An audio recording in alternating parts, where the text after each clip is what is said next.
نادي يا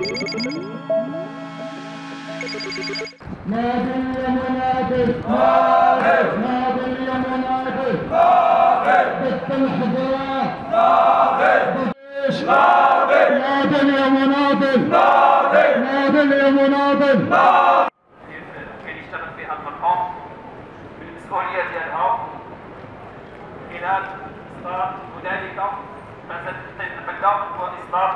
السلام عليكم. الكاتب العام الوطني لتقنية المطارات المنضوي تحت لواء الكونفدرالية الديمقراطية الشعب. حنا اليوم جينا هنايا باش نساندوا الاخوان ديالنا ديال مطار مراكش، تقنية المطار مراكش اللي بالنسبه لنا تم الاقصاء ديالهم من منحه النقل، هذه المنحه اللي استفدوا منها العديد من المطارات وتم الاقصاء ديالهم. هذا المشكل هذا كنا حطينا للاداره واحد الحلول، واحد الاقتراحات، وكندعو كندعو الاداره انها تاخذها بعين الاعتبار لما فيه خير كما يقولوا لهذه المؤسسه.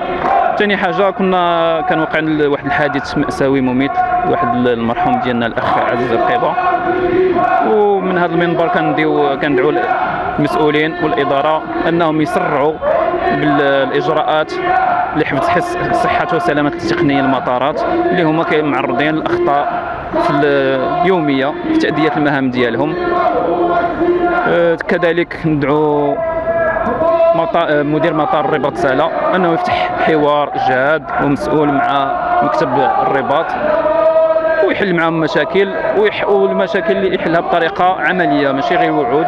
كندعو انه يحل المشاكل ديالهم، وان شاء الله حنايا كما قلنا حنايا بالنسبه لنا الحوار هو اعلى سمه باش تحل المشاكل.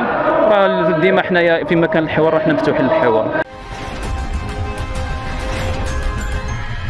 اشترك الآن في قناة أشواق تيفي وفعل الجرس ليصلك كل جديد، وشارك الفيديو على مواقع التواصل الاجتماعي.